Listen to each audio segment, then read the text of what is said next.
Today I'm checking out this VEVOR little, digital torque wrench. It's a smaller handheld torque wrench and it's digital, of course. Here's the little digital LCD in the front.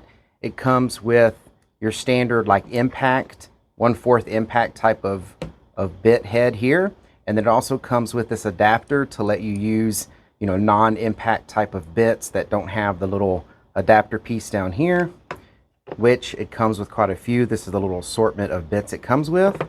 It comes with the 2 AAA batteries that you're going to need to put into the digital torque wrench to get it going. And then it comes with a manual screwdriver because that's what you need to put the batteries in the back. You got to take out these 2 little screws here, put in the batteries, and then you're all fired up and ready to go. It does come with this manual inside that goes over all the different specs and everything on this torque wrench. But I'm going to go ahead and put the batteries in this and we're going to test this thing out. So now that I've got the batteries put in, all you got to do is press the C button on here to light this up or get it to show. This has a light right here. So if you press this light, as you can see here, it puts the backlight on. If you can see, it's kind of daylight out here. But if you need to be able to read this at night, that is the backlight button. Press it again to turn it off. Then you just, press the U to go back. You use the up and down to change these settings. You can go slowly or you can just click and hold and then they go really fast and flip through just amazingly quick. Then you can press this C here to clear your last reading. So you just hit C and no matter what it was, it clears it.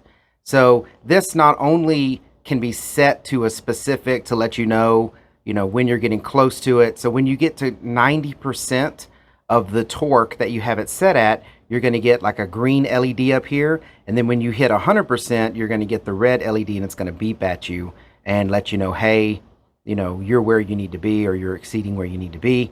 But even if you don't have this setting set and let's say, you want to just do to, 2 Newton meters or something like that. Well, you can do that just with this setting here. You can have it on a 5. And as you start twisting it, it's going to show you how much torque you're putting on it. So let me give you an example. Again, it's a 1/4 inch drive, so you can use the bits that it was provided, or if you have like these little, nut driver bits, things like this, anything that's basically 1/4 inch drive should work with this torque wrench. So let's go ahead and try it on some bolts we have over here. All right, so I'm going to go ahead and try it like right here on this disc brake we have on the mini bike for my kids.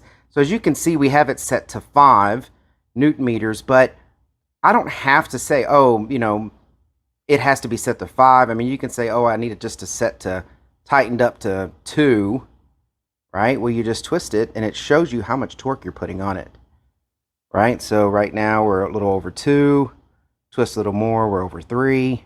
And it reads in either directions and show you how much force you need to take it off and how much force you're using to put it on. So very useful when you're working with small engines. Let's say something like this little 3 horsepower gas engine we have here, or even if you're working on things like little gas mowers, weed eaters, smaller engines. I mean, this is perfect. Even though you may not know that all of the nuts and bolts and screws and everything that are in it supposed to have a specific torque rating, they usually do. Anything put together or assembled normally has an engineered torque rating for it, and you really want to, comply with that if you want to, put it together the way it's supposed to be. So this is a great little wrench to have for smaller jobs like this. Again, that let you know. See here, getting over to 90%. Now I go too far and it shows you, hey, you're at red. So very cool. I mean, this is definitely going to be useful for a lot of the small engines and things I do around the garage. And even around the shop when I'm working on engines. I mean, sometimes you have just, small nuts, bolts, things like that that need to be torqued onto a specific torque. And you don't want to use some massive like 1/2 inch torque wrench where you're talking about 200 pounds or something like that. This is working on a much smaller scale and letting you get much more precise on these smaller nuts and bolts. All right, well, I hope this was helpful. Thank you very much for watching. Y'all take care.